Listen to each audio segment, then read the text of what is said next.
Hey, everybody. Hello. Who said hello?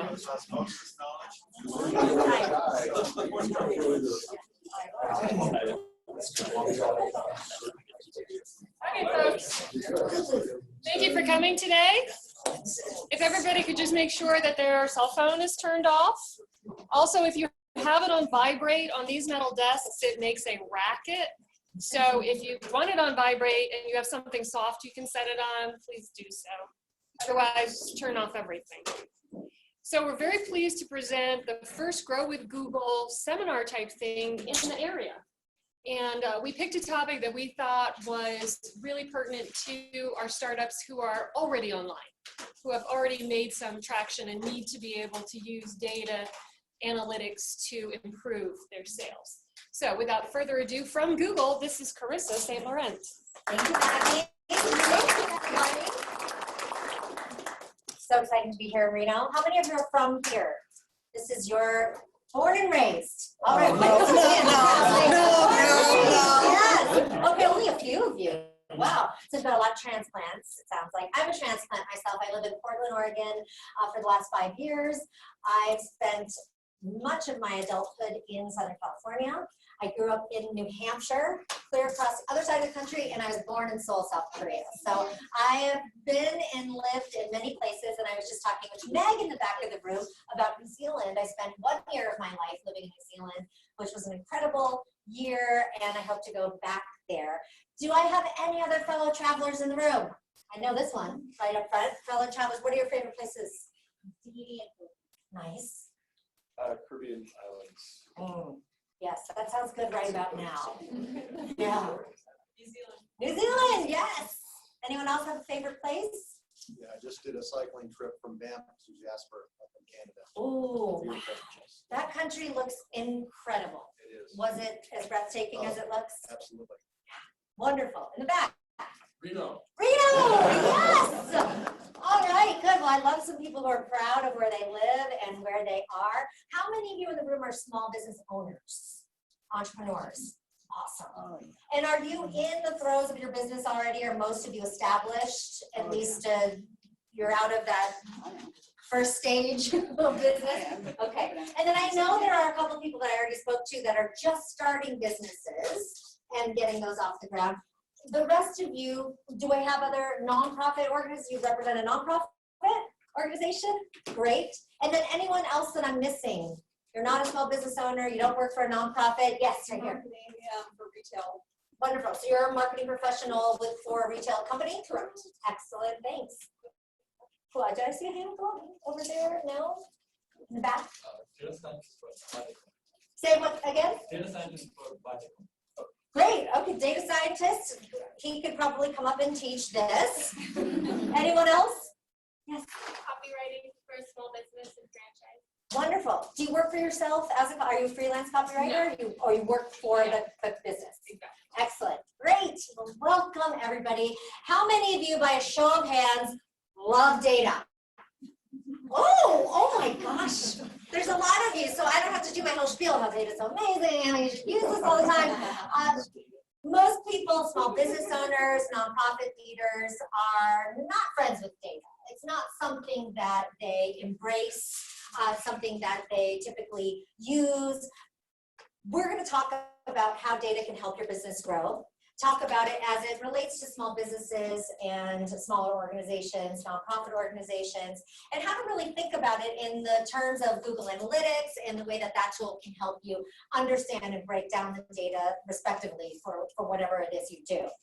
I hope that after today, you feel more excited and inspired than you already are about data and using it to drive growth.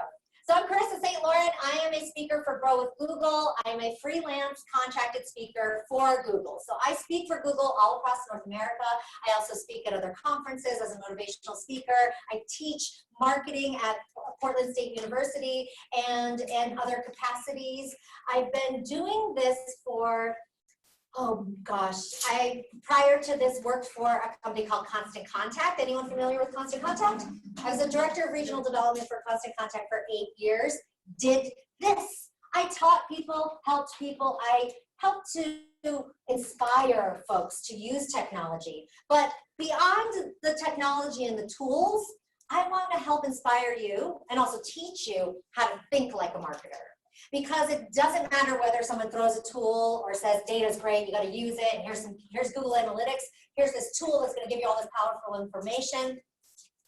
If you do not understand the fundamentals of marketing and how to think like a marketer, none of the tools are going to do you any good. They'll frustrate you. You won't really know how to wield them effectively. And most people then give up and say, this thing doesn't work, right? Because they're not using it in the way that it's supposed to be used. So as a marketing strategist and trainer, I like to come and teach people how to first get into that marketing mindset and then understand the tools and the technology that they can use that help them really power that mindset. Prior to working for Google and for Constant Contact, I owned a marketing firm, and I specifically worked with small businesses and nonprofit organizations, SMBs, to help them do the same thing, understand technology, understand marketing strategy, and also specialized in event and experiential marketing. I come at marketing from having lived it in the trenches. I started my first company in the year 2000 in Los Angeles, was not marketing, it was not data technology, it had nothing to do with that, and I had to learn. Just like you are today, I had to learn how to use these tools. I had to learn how to think like and wield this marketing magic in order for it to be effective.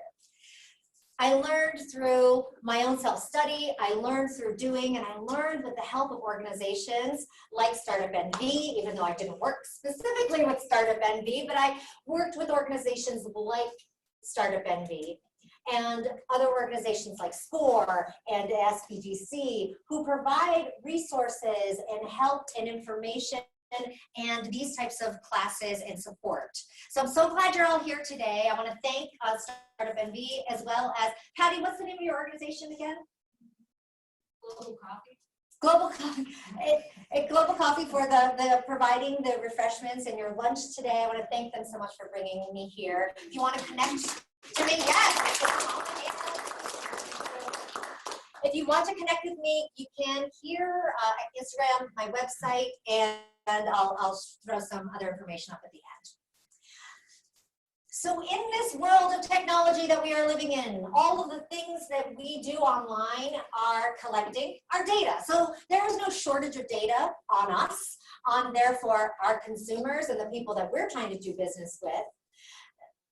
But it's not about how much data there is out there. It's us being able to find these rich and deep insights within that data to then be able to use that information to effectively reach the people we're trying to reach. So I love this quote because the data itself is big and it is heavy and it goes deep.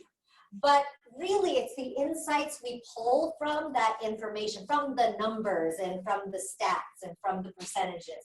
It's the insights we pull from that we use from a marketing perspective that actually help to grow our business. When we look at data this way, we have to think about it in these terms. When we're looking at information to find opportunity in it, that data needs to be novel. So it needs to be something that we're looking for that's new, that we haven't seen before, a new pattern, a new trend, a new type of, whether that's an increase or a decrease or a change, right? We're always looking for changes in patterns rather than just looking at numbers. It doesn't make any sense to just look at a number by itself. We have to look at it as it relates to what's been happening before and what we hope to do with it after, where we hope to go. So we're always looking ahead and back when we look at data. We want to make sure, of course, that data is credible. It's coming from a credible source. Meaning, is the information that's coming in, is it credible in the sense of, does it come from a credible source? And is it credible in the hypotheses we've drawn from it? Because data or the numbers can change based on other factors that may not necessarily be because of whatever that marketing campaign was. So there's sometimes outside or external factors that can affect our data. Right? It could be that there was a change in the Google organic search algorithm. That changed, therefore, your organic reach. It has nothing to do with the campaign that you created and all of the goals that you set out and the key performance indicators that you tied to that specific campaign.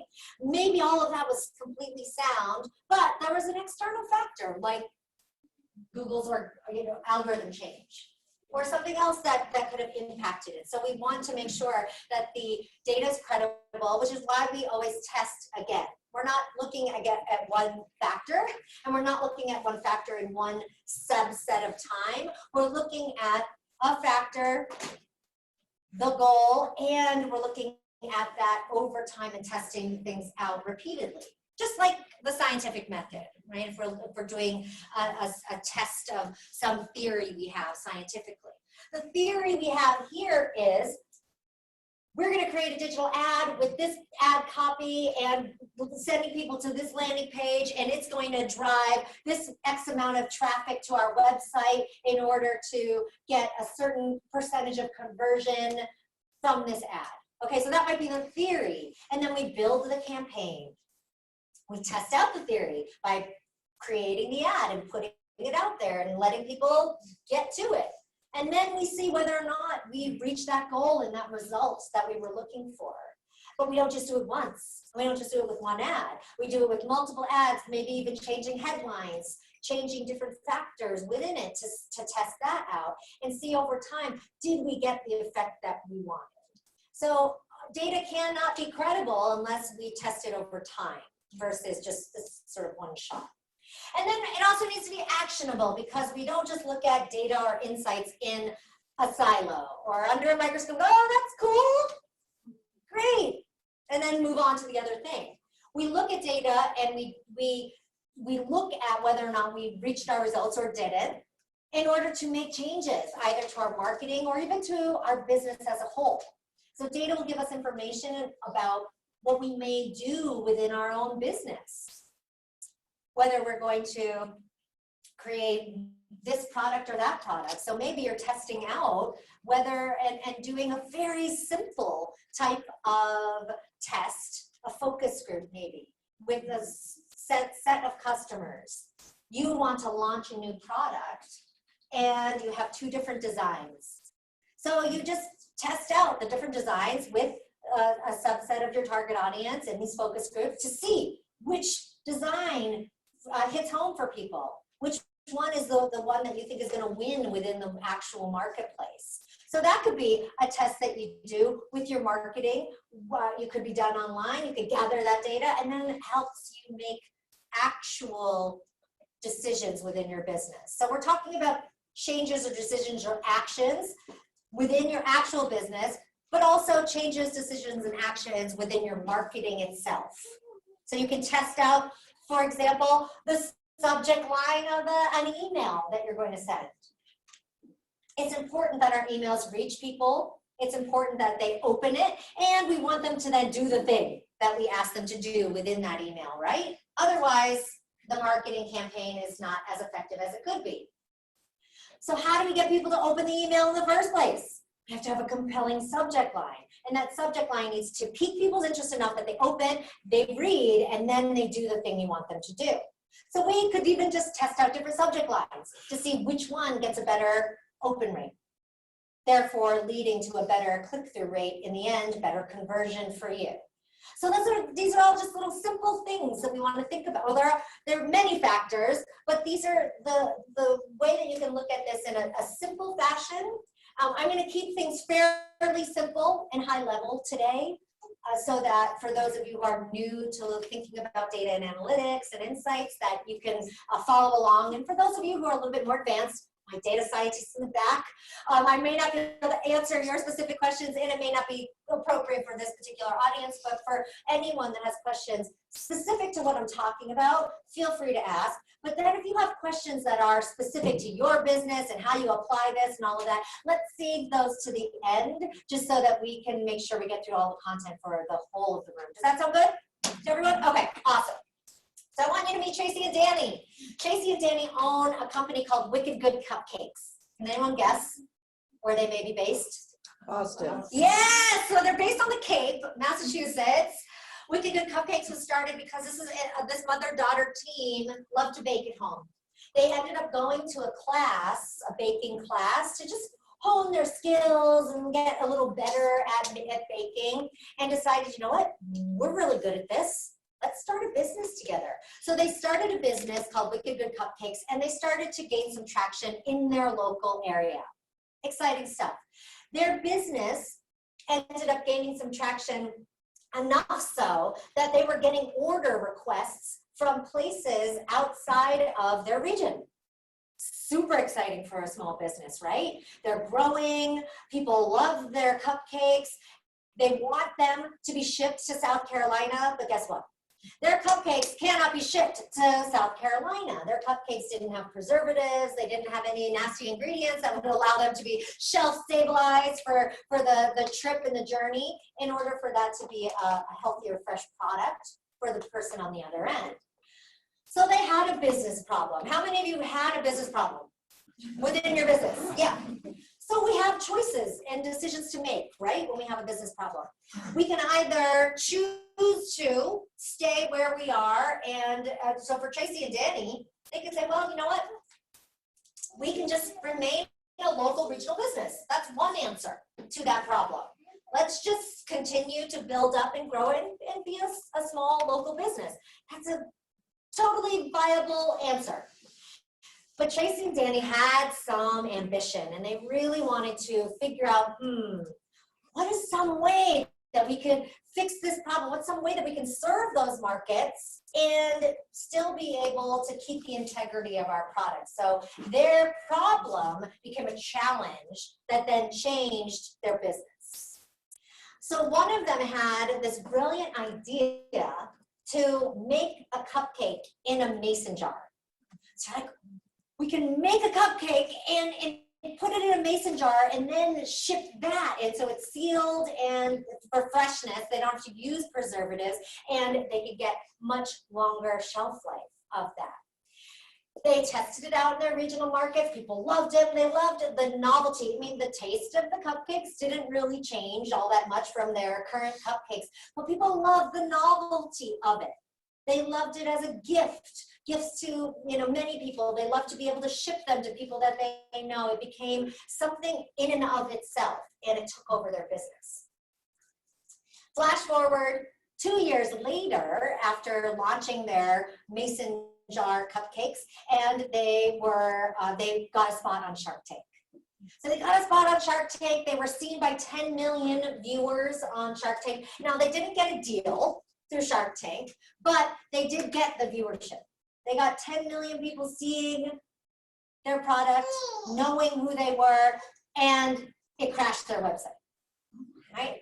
So all these people are now, oh, we want these cupcakes. We want it, even just to go to their website and check it out, even if they weren't placing orders, ended up crashing their website. So that's when they got clued into, okay, we got to get serious about our marketing. We have to get serious about our website. We have to get serious about data and analytics. We need to understand where people are coming from, when we're going to have these jumps of visitation, when we're going to, and how we're going to affect and impact the conversion on our website. Where is that coming from? They wanted to know all of that insight in order for them to make better decisions, not only to not crash their website, but to make better decisions around and really capitalize on all of this excitement around their brand.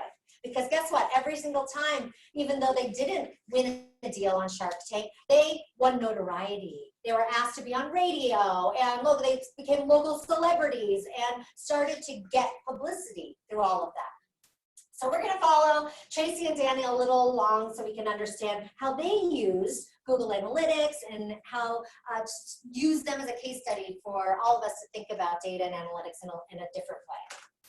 So gut instincts drove Tracy and Danny from the start. They didn't use Google Analytics. They didn't use any data. And all they used were those gut instincts of, we think this. We feel like this is going to be a good seller. We feel like this is going to be a good decision. Have any of you made decisions in your business based on your gut, your intuition? Yeah. Most of us start out that way. I still make decisions based on that. we can start out with these gut instincts and intuition. And you know what? Gut instincts are really pulling in data from other places. We may not think of it in that way, right? We're not making these gut decisions in a vacuum. We're making them pulled from all of the information that we know and that's stored in our brain. And we're making all of those connections of the data that we have stored in our brain. And we make it so internally, and it feels so much like our coming from this, you know, this decisive place within us, that it feels like this, you know, decision from somewhere else. But really, it is just a decision made from all the information that we have stored in our brain, based on our experience, our expertise, all of the information that we've taken in over time. But then we want to take those gut instincts and compare them to real data. So it's fine to start with gut instincts, but then you want to use that to build out how then are we going to match and mirror that with the actual data that we're looking at. So they have made some gut instincts and experimented with some recipes, pushed those out. They cut prices when sales were down, got one of their gut instincts. They also made some assumptions around their target audience, assuming that it was mostly female demographic 35 to 54. So a great place to start, but then they want to look at the data once they start to gather that through the interactions on their website and with their other online marketing to see whether or not that really is true. And we'll take a look at whether or not that is as we look at their case study.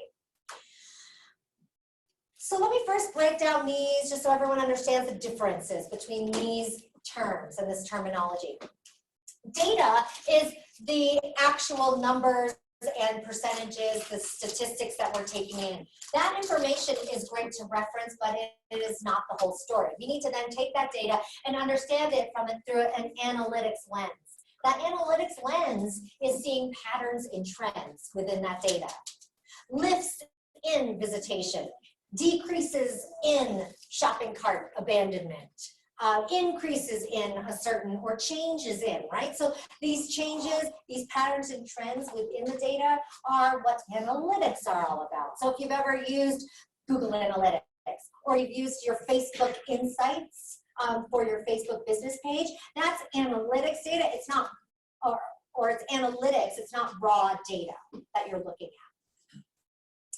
Beyond that are insights. This is really the actionable value that you pull out. So actionable value doesn't just come from nowhere. It comes from you having a goal and understanding where you want to go, and then measuring this data and analytics against that goal to see whether or not you got there, and then being able to take action on that. So that insight you pull from it is based first on that theory of, I think if we do this, this will happen, compared to then looking at what actually happened and then being able to take some action on that.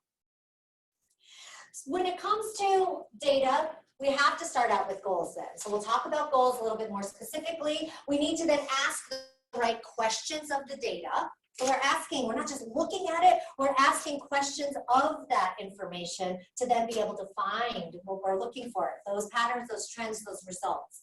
And then we're going to talk about some reports specifically through Google Analytics so that you can see the kind of information that you can get through that.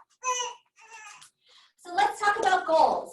When you are setting any type of marketing goal, this needs to be what we call a SMART goal. There's a sheet in front of you that maps out what a SMART goal is, but SMART is an acronym for specific, measurable, attainable, relevant, and time sensitive.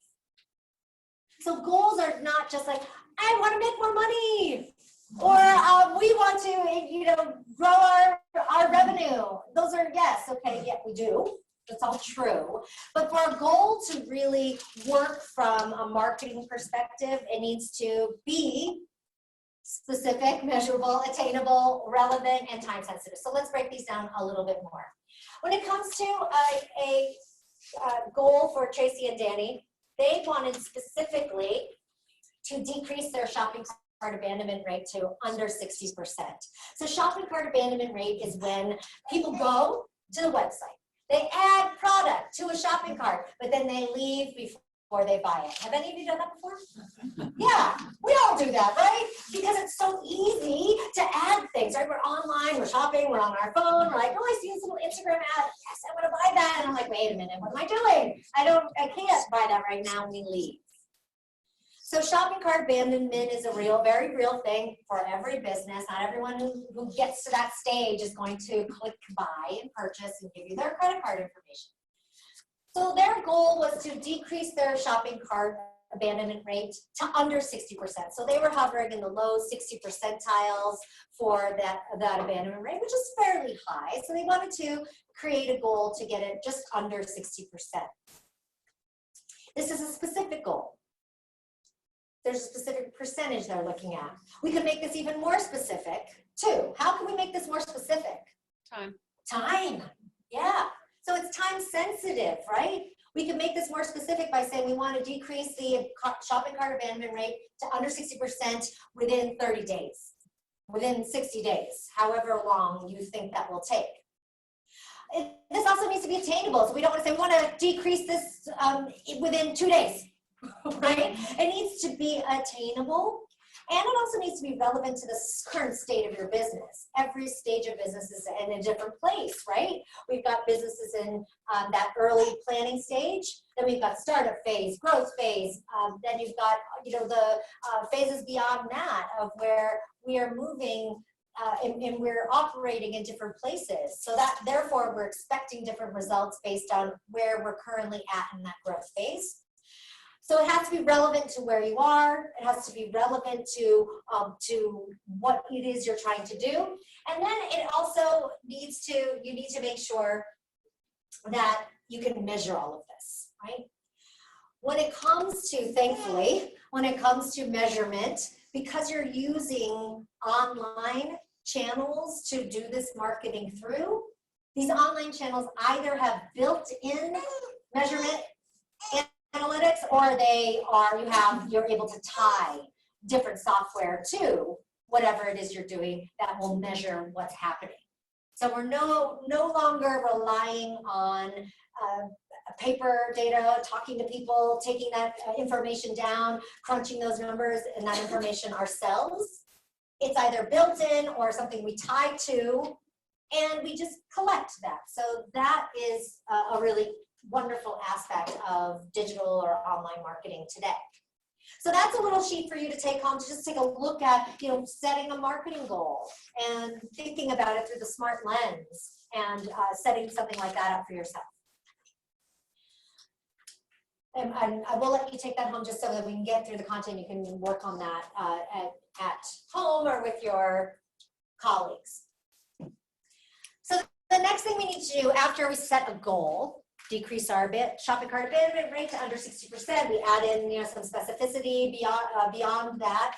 But then we need to ask questions of the data that we're starting to collect. So where do we get that information of shopping cart abandonment, right? That information is going to come from your website. It's going to come from analytics that's tied to your website. And hopefully it's going to come from a tool called Google Analytics. Google Analytics is free.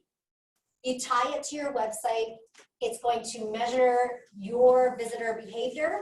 It's going to tell you where people came from, what they did when they were on your website, and give you a ton of rich insight into your visitors' behavior, which then does what for you? When you know where people came from and at what frequency, what they did on your website and at what frequency, where they went and where they didn't go, you're then able to make changes in your marketing, whether it's the marketing that drove them to the website or the marketing that's within your actual website to increase whatever it is you're trying to do. And hopefully on your website, what you're trying to do is increase conversions.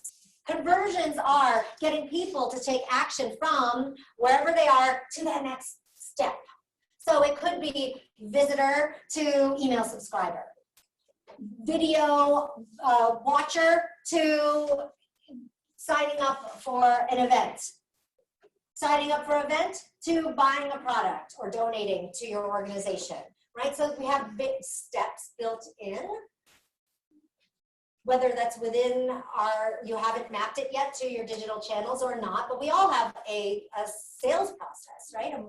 A marketing funnel that is going to start from a certain place and end at another place. So marketing happens first. That marketing then will create what we call a SKU or a sales qualified lead. That sales qualified lead is somebody who's gone through the marketing. They've been impacted by your marketing. Whether or not they know it or not, they have. They've been impacted by your marketing and now they are a sales qualified lead, and then they enter into your sales process. Your website is designed or should be designed to move them through these steps. It is your choice as a company to decide whether or not you want to make all of that automated on your website, or whether or not there's actual people involved there. Sales folks, people who are outside salespeople or inside salespeople, or there's a customer experience rep, or people who are involved in that process or not. But that process is going to move people in a meaningful way from not knowing who you are to, in the end, buying your product. And that's a long journey. It's not just something that happens because you sell something cool or you have this amazing service and offering. Of course you do, right? Of course you have all this amazing stuff to offer the world. But moving people from understanding who you are to actually buying your product or your service or donating to your organization takes time. So marketing efforts will be part of that time, as well as the sales process. And that sales process could be short or long, depending on how well your marketing is done. So marketing now can take off some of that sales process by answering a lot of questions up front, right? By giving people the inherent trust and credibility that they need to have in order to buy from you. And that can all be built in and baked into your marketing if done well. So this is a long process, right? And what we're talking about here when it comes to understanding what people are doing is just looking at then, where are they coming from? What are they doing on our website? How can we make that whole process better, more effective to increase our conversions, keep more people to do the thing we want them to do on our website? To then in the end, yes, increase our revenues. So the questions that we ask of our data then are going to be in these different categories. These categories are going to begin at the very early stages of brand awareness. How are you reaching your audience? So the reach style questions are that beginning stage of how are you reaching people so that they know who you are? They go from non-awareness to awareness. That is the first stage of the customer journey. Now I know that the Innovation Center is here and what they do and offer and all of the business organizations that are here. Maybe, how many of you, is this your first time in this building and being part of, okay, so we have a couple of you here who've never been here before, but now you've been here, you know what it is they offer. Maybe you'll go to the front desk and you'll see some of those logos outside and say, oh, this Office of Economic Development's here and SCORE is here, and oh, this is great. Some resources here for me to look into later. Awareness has begun for you. Now, if I were this business, I would be collecting all of your email addresses as well and being like, hey, we want to stay in touch with you, share resources with you, build up a relationship with you. That relationship we're building is marketing when it comes, when it's you. And for them, it's resource gathering. For them, it's learning more. For them, it's empowering them with information. You have to give them all of that, however. So that all happens in this next phase of engagement. The questions to ask when it comes to this phase is, can they find answers? Because that's what people are looking for. People are looking for answers. to help them either be a better business, be a better person, be a better parent, be a better driver, be a better whatever it is. We're looking for information from companies before we are looking to buy from them. So what can they provide for us? Think about your own business for a moment. Think about not the product or the actual service or the mission of your nonprofit organization. Think outside of that in a bigger bubble of what is it that we do that could provide answers for people, that could give them help, that could give them advice, that could give them resources, that could help them in their life. I was talking to this gal, what is her name? Mary Jane. Mary Jane is has been in the travel world for a long time, helping people travel to Papua New Guinea, and now she's starting a new business, helping people travel from Reno to wherever they can get to nonstop from here. So that's her new business model. And she has travel in her bones, right? I mean, I'm assuming you do it because you like to travel. Also, yeah, so she likes to travel. She wants to help people travel. It is not just telling people, hey, I can help you get from Reno to Papua New Guinea. That's okay, great. Yay, thank you. Right? It's what else can you teach me? What else can you tell me that helps me, your target customer who is a traveler that lives in Reno, that would build up that engagement, that relationship with us. So she could share travel tips. She could share travel advice, travel warnings and advisories that are going on. She could share anything that somebody who likes to travel, wishes to travel, is in this particular area, might be helpful to them. Things that are topical right now, or just general things, you know, in general. She could do reviews of suitcases, right? And I mean, there's so much that she could do that's tied to the world of travel that helps to engage. The engagement part of the marketing or customer journey is really the stage in which you are building up interest and desire for people to do business with you. That interest and desire doesn't just build up out of nowhere. Oh, great, I know about you, so now I'm just going to do business with you. We learn about something, and then we move through a process of consideration. Am I going to pay for this product, give you my money, or am I going to give my money to this organization, this company, this consultant? All of that research we're doing in that process is your opportunity, because that's going on anyway. Everybody's on the customer journey anyway. It is your opportunity as a marketer, as a company, to influence that customer journey.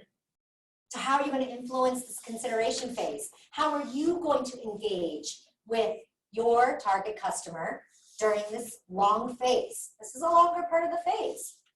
It's easier to get people to become aware of you, but then now we have to build a relationship where they want to do business with you.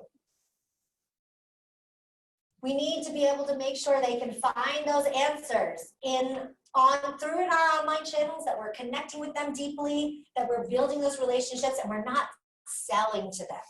We're not selling them right away because we need to build up trust and credibility and likability first. Those things are key in order for somebody to choose to do business with this brand or that brand. People need to see themselves in the brand. They need to see that their answers are being met. Yes, these people understand me. This woman, this consultant understands me. These are my people. This is my brand. All of that takes effort as marketers. And then we move them to this stage, this conversion stage. The conversion stage could be what we consider a micro conversion, and that could be simply them signing up for your email list. That micro conversion is gold, because once they sign up for an email list, now we can do a lot more direct marketing to them. It's harder to do direct marketing through online advertising, social media, marketing or advertising, because you can target, but you can't speak directly to one person. Now with email, you can speak directly to one person or small groups of people and really start to move them even further, either further down the marketing funnel or get them into that sales process. When they're ready for those right people, we can segment our audiences in email so that we can send email to people who are just at that beginning phase and they need some nurturing, we need to engage with them, we're still building relationship with them, and then we can send different emails to the folks that we've done that with already, that are ready for some sales and they're ready for that process, and we can send different sets of emails to them. And we can send a whole nother set of emails to people who've already been our customer, and now we're building advocacy. And we're building up brand loyalty with those folks. We're getting them to maybe refer us to their friends and other folks. So this is where that email can become very highly valuable to you. So that's why we consider it a micro conversion. And then there's the macro conversions, right? Purchases, donations, actual hard cold cash, right, in your bank account. Those macro conversions lead people actually becoming customers to you, are a part of the customer journey and need to be greased, if you will, through an easy process online. It needs to be easy for people to do business with you, to give you money. How many of you have been, just by show of hands, on a website, you've tried to make a purchase and it started to frustrate you? Yeah, we got some like, oh my God, how many times have I done this? We cannot make this process difficult. Once people are finally ready to buy from you, that process needs to be so simple, with the click of a button, they bought something, right? So that a piece of the phase we need to ask ourselves and ask the data questions there. Are we making it easy for them to become customers? Is this process simple?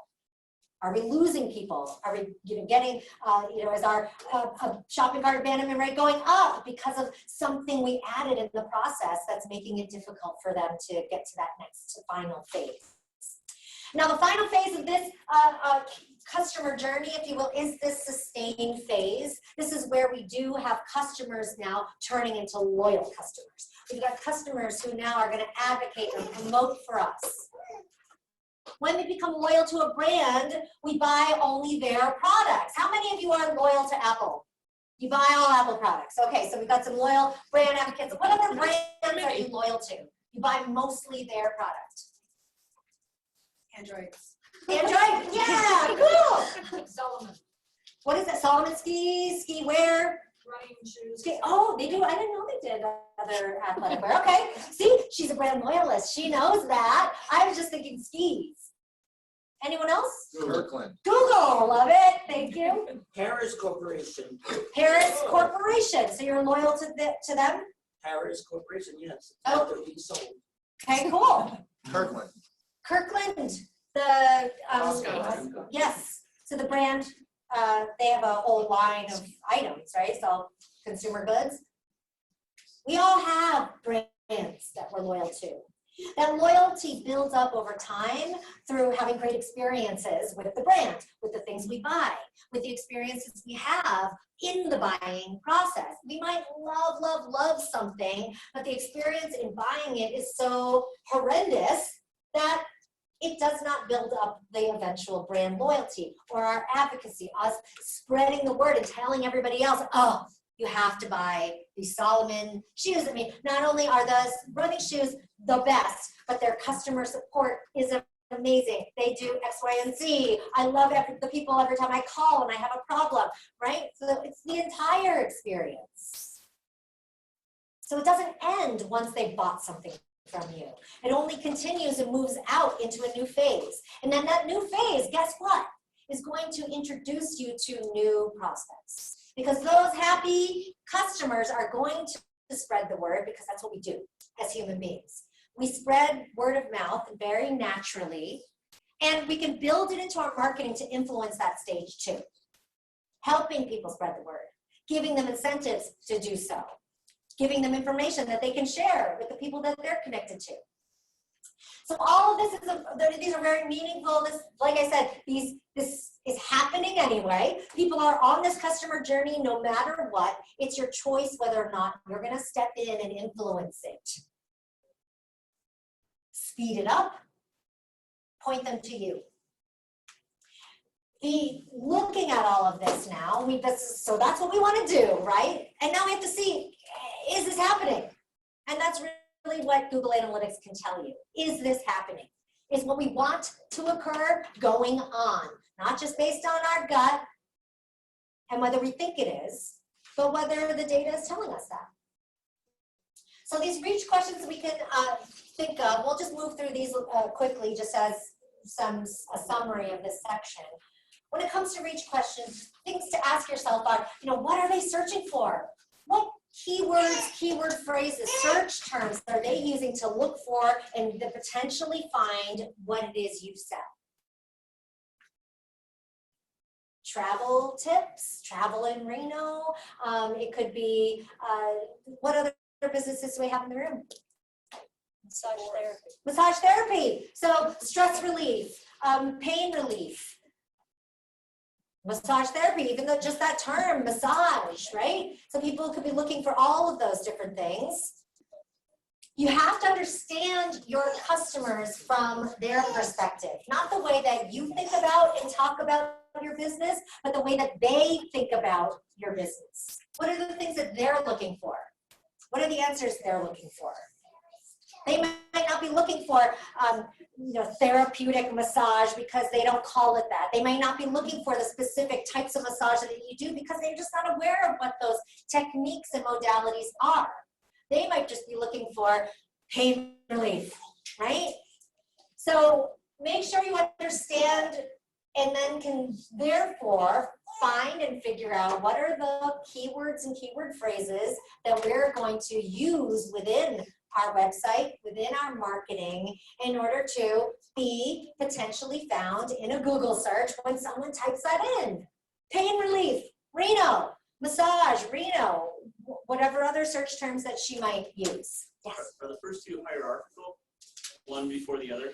First, we have to establish what we're searching for relative to what you provide, and then from that data, who your audience is, judge who your audience is?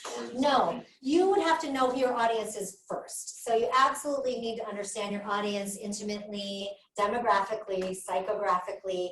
Demographically would be, the age range, like Tracy and Danny made that assumption. Female, 35 to 54, that's demographic data. But then psychographic data would be the way that they think, the interests they have, their values. So that could be females that are 35 to 54 who run and like to travel and who are interested in baking, right? This kind of deep insight, which we now have through all of our use of online channels and the internet. So you have to understand the audience first. Who are they? What are they looking for? And then figure out what kind of search terms they use and search phrases that they would use to look for the type of thing that it is you do and sell. And which channels, how are they finding you online? Is it through Google searches? Is it through social media? Is it through them, needing to talk to somebody and then visit an online channel? You have to figure that out as well. You'll look at the data and see, where they're coming from, and not just where they're coming from, but then the percentage of conversion from those people that came from those places also, right? We're looking at it from not just one lens, but this lens and following their journey. So the engage questions can be things like, what do people do once they find you? So if they do find you and they're on your website, are they going immediately to the about page because they just don't know who you are and they want to figure out who you are, what this brand is all about? If you've got a high percentage of people going to that about page, then you need to make sure that you create some awareness campaigns. This is who we are. This is who we stand for. This is what we stand for. You want to figure out where customers are engaging with you online, and then how do people interact in general with you online. Are you giving them the information that answers their questions, that builds up that trust and credibility in who you are? Some questions around conversion is understanding the channels that convert and at what percentages they convert. What calls to action are driving conversions? Because people don't just convert because you put a button in front of them. You have to create calls to action for them to do the thing. So that call to action is going to come typically through copywriter in the corner, right? You'll agree with me, right? Writing great copy that compels people to do the thing. And that's an art. Having a copywriter on your team or learning from a copywriter is vital to you doing great marketing and advertising. Making sure that you're writing something in a way that's brief but compelling. Is that how you describe what you do to some degree? Yeah. And then making sure you understand which channels have the higher ROI, so your return on investment, your investment of money as well as time, and which channels are driving a higher ROI, pouring more gasoline on the fire, right? So where it's burning the hottest, that's where you want to spend more of that time, money, and energy in building a bigger fire there. You may also decide, you know what, we don't get any conversions from this particular marketing activity. We're going to end that, or we're going to change it in some meaningful way. It's up to you what you decide to do, but making decisions based on what you see in the data is the most important key. And then lastly, the sustain part of the journey, we've got questions to ask of, do people continue to engage with you and where? Do they go to different pages of your website? Do they spend time opening up emails more from you now? And what kind of, what's the content? Are you responding to them and how quickly? Oftentimes people will drop the efforts in staying in touch with customers or clients once they've become one because they look at their business very transactionally. Okay, got the transaction, moving on to filling that funnel. You need to do both. So make sure that you're responding, that's quick. I'm speaking at Zappos in 2 weeks, and their business, for those of you who know the Zappos brand, and you've ever heard Tony Hsieh talk, he does not even look at their company as a footwear or accessories retailer.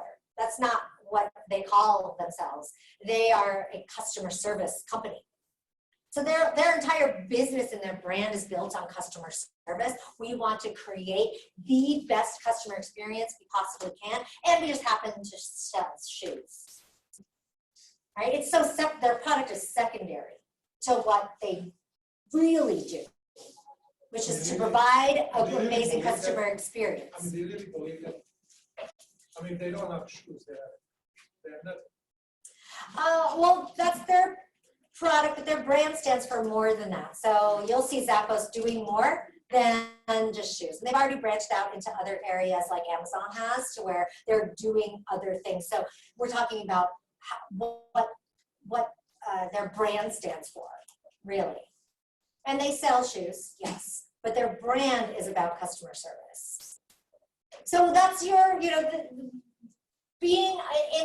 having a business, you don't need to make your entire brand be about customer service and customer experience, but you need to be thinking about that at least. Having channels and an experience in which to provide that kind of support and help so that people continue to come back, so that they only buy your products when you release more, and that they tell everybody they know, you've got to work with this organization. You've got to buy this product. You have to go to this restaurant, right? You want that type of energy and excitement around what it is you do after someone has made that transaction or had that transaction. All right, so step 3, or I guess the next phase of this is taking a look at the data. So I'm going to show you some scary looking images of analytics reports. These look scary just because there's so much data in here, but I want to break it down a little bit more so that you can see what it is that you're looking at, and look at this through a specific lens. Because when you look at data, it's not just at everything. And that's why it's important to have a goal and to ask the data questions. Because if you don't do those things, you're just looking at these reports going, there's so much information here. What am I looking at? Go in and look at them, knowing what the goal was and having a specific question in mind. And then you just hone in on a specific element of these reports. And it makes them that much more digestible. So Google Analytics is going to provide you all this information on what people do on your website and where they came from to your website. So you go to google.com/analytics to get it started. It's a free web analytics platform that you tie to your website, and you look at it at will, whenever you want to. It is collecting real-time data for you and putting that into any kind of report in any which way you want to slice it. So the data is in there. That's the big data, right? That is the raw information. That's all in there. Then you will pull out and create different reports of that data based on the insights that you are trying to pull from it. So that information is there in a raw sense, and then you're going to look at it, slice it, and dice it in the way that makes sense for you. So let's take a look at some of the ways that you can take a slicing and dicing of that. So there are some 5 categories that I want to share with you of just different ways of looking at this data. You can look at it in real time, see what's happening right now on your website. You can look at conversion data. You know, is the website successful in getting people to convert, whether that's a micro conversion or a macro conversion. You can look at audience data, like who are the people that are coming to our website? That's audience data that's collected from Google users. So not names of people that are coming, but demographic data, the language they speak and the language they're using Google in, things like that. Then we can look at acquisition data. So where are they coming from? How did you acquire that visit to your website? As well as, of course, behavioral data. What did they do on your site? Where'd they go? Where'd they drop off? So real-time data is exactly what it sounds like. It is looking at what is happening in real time on your website. For Tracy and Danny, this was really important for them because they were doing a lot of media interviews, and anytime they went on a local TV show or radio, they did a radio program or they had any type of media around them, they got this huge uptick in visits to their website. So they wanted to make sure they were prepared for that and monitoring all of that. But beyond that, being a wicked good cupcakes and having been on Shark Tank, we all have different spikes of visits based on, hopefully we do, based on our marketing activity. So you've done a slew of digital ads, or you've done some social media ads, or you just did a trade show and you met a bunch of people and you drove them to your website. Whatever the marketing activity is, you will hopefully be driving people to your site from or via that marketing activity. So you could take a look at what happened, what's happening right now within the day of that particular campaign being launched, or if that campaign is going over a period of time, looking at the real time over that period of that marketing campaign. So that's going to give you that type of information broken down into a variety of different ways. What are the top active pages? What are those sources, meaning where did those people come from to your website? What are they coming from and viewing your website on desktop versus mobile? All different ways and a lot of different micro data within this macro picture of real-time visits to your site. Next, we can look at conversions. And conversions, as I mentioned, being micro or macro, people doing something on your website that's meaningful to moving the needle of your business. So that conversion data is really telling you then, is the website successful? Because you're not there on the website. Your presence is there if you've built your site right? What you want them to do, you've built it in, and hopefully that's all working. But you're not there to make them do it, right? all you can do is look and see, did they do the things that you wanted them to do? So for example, you might drive people to your website from a digital ad. Great, you drove them to a specific landing page on your website, and that landing page has a video that is meant to inspire them to volunteer for your organization and become involved. Great, so you created this video. You sent people there. Did they volunteer? Did they click the button to sign up to volunteer with you and give you the information that you asked for? So that could be what you've set up in that marketing campaign. Digital ad, inspiring volunteers, they go to the landing page, they watch the video, they click on a link to sign up to volunteer. So that final conversion can be measured to see whether or not the actual levers you placed on your website worked. Is it successful?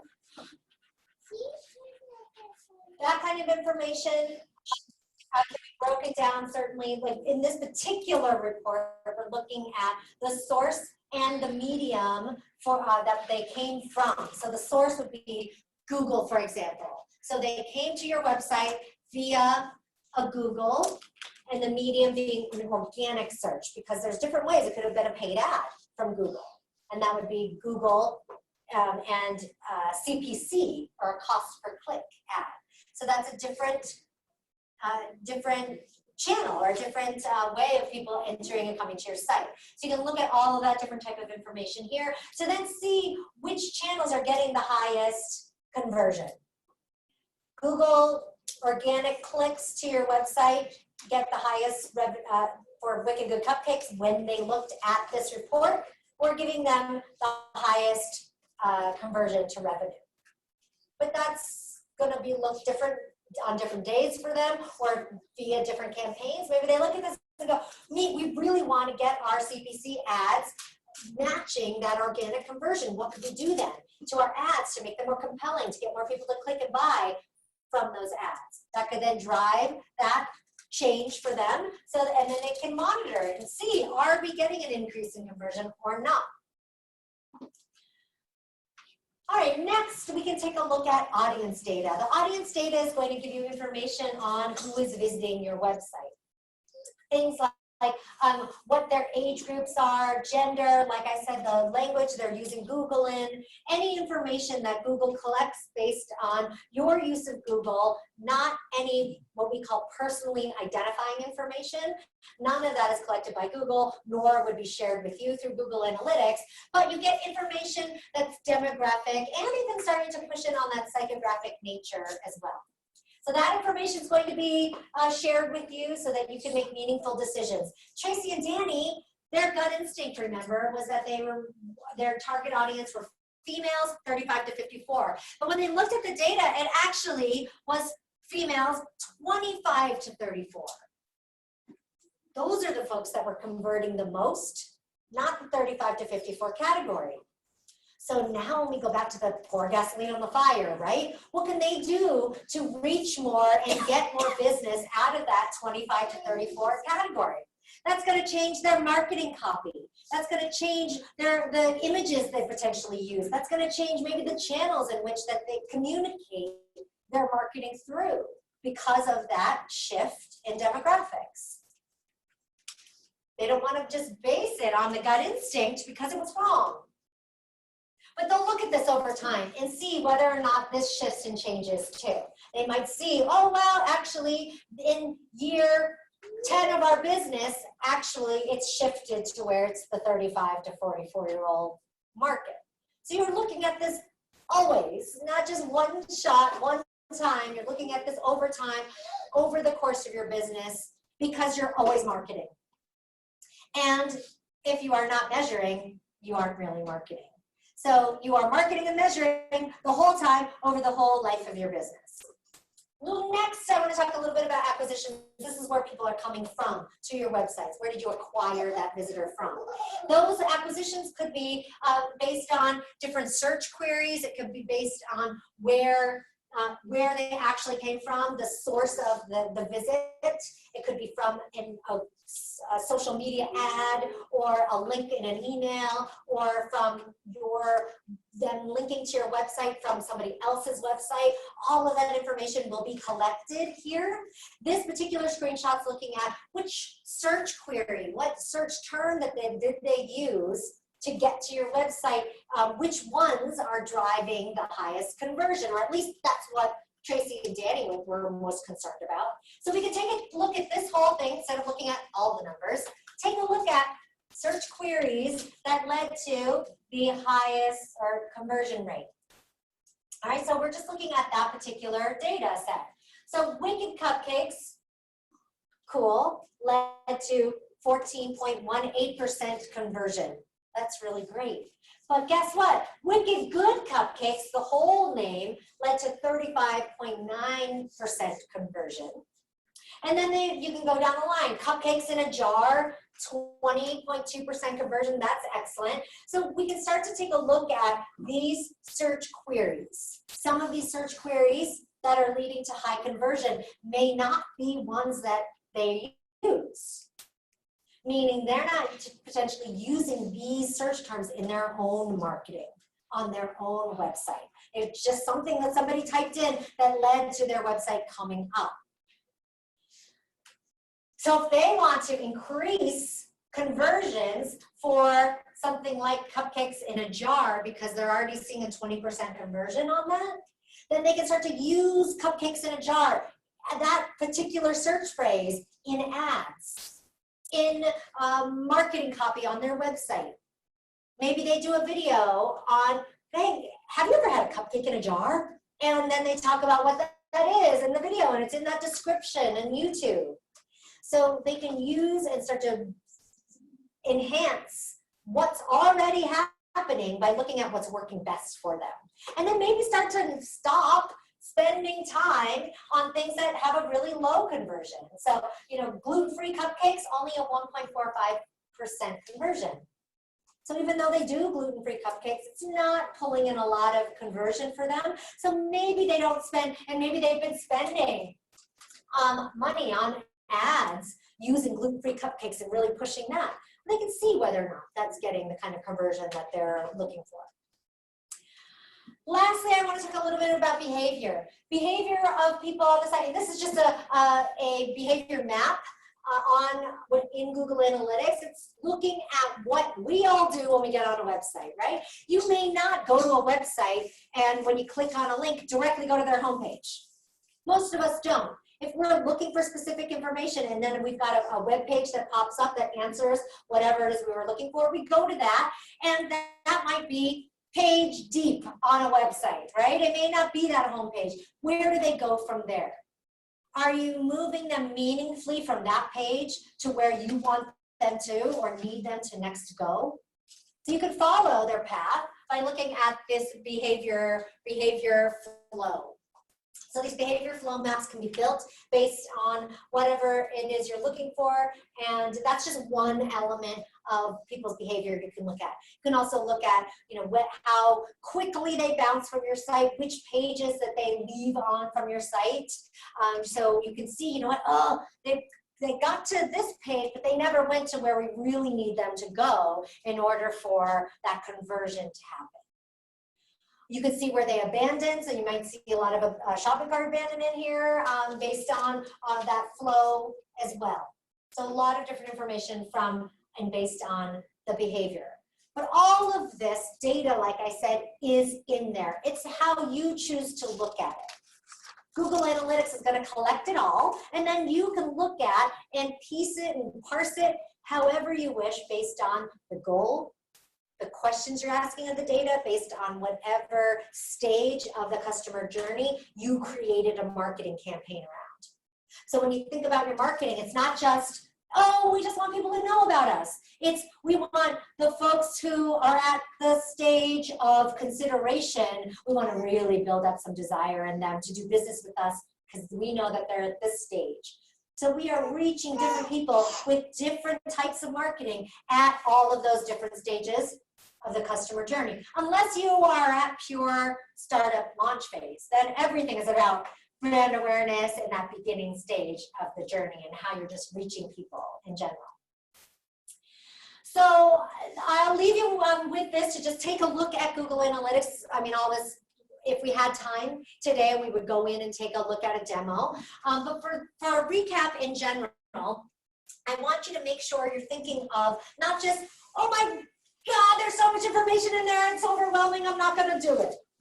Let's think about and bite off small pieces, take baby steps. We are talking about setting marketing goals first, then understanding what kind of questions we're going to ask based on the marketing campaign you created and what stage that's meeting or trying to influence. Then we ask questions that are specific to that stage and that marketing campaign.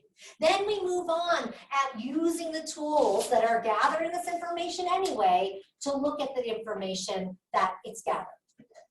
Then it's not overwhelming.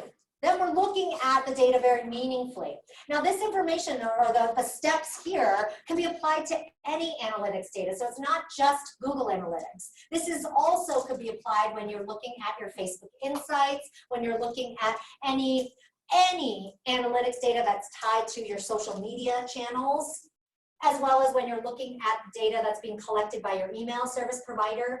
So look at it through this lens in order to make sense of it, rather than just looking at raw numbers or raw information. Like, oh great, we got a 30% open rate on this email.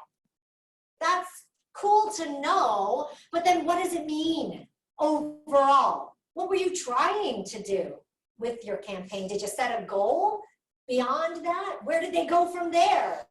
What happened once they opened? Did you get the conversion you wanted? Are the questions that are meaningful to that stage being answered? And when you look at data that way, through that lens or through this path, then it actually will help you grow your business, rather than just going, oh my gosh, it's just a bunch of numbers and percentages and I don't know what to make of it.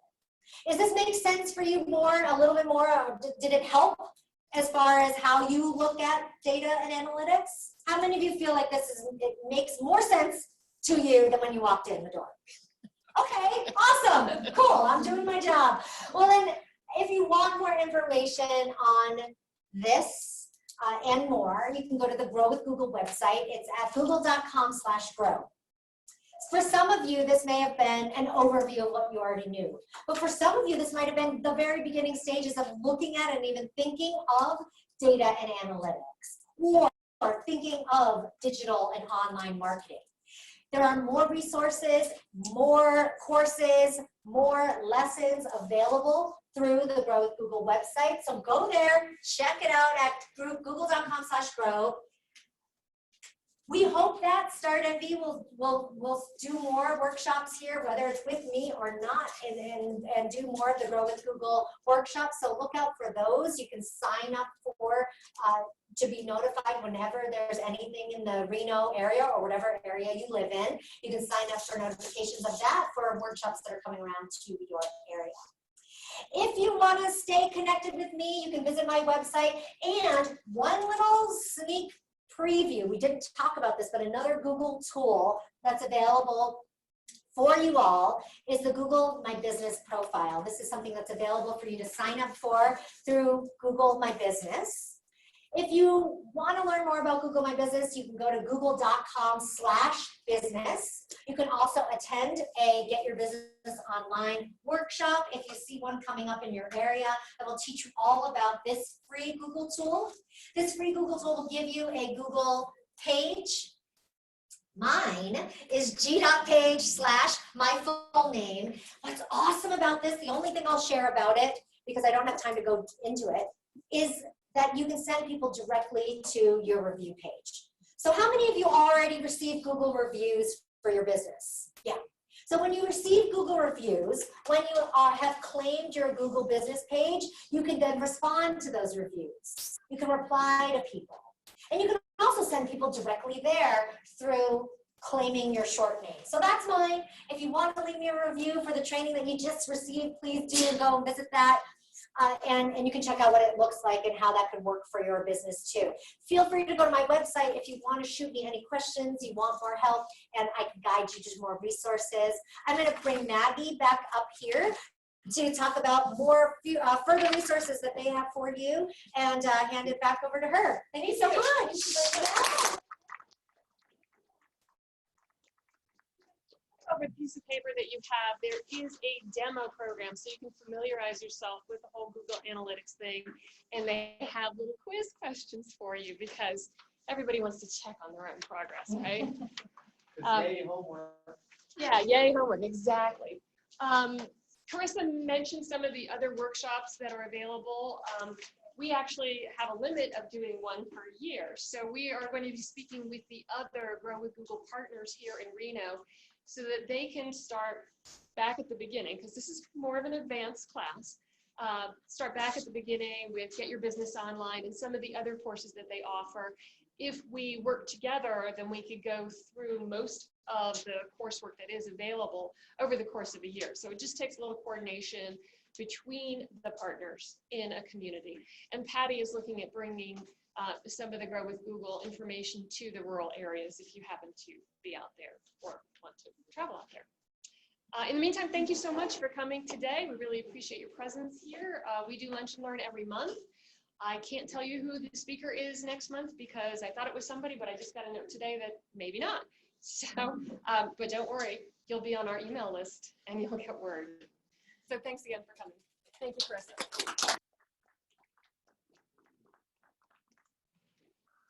Thank you. You are welcome.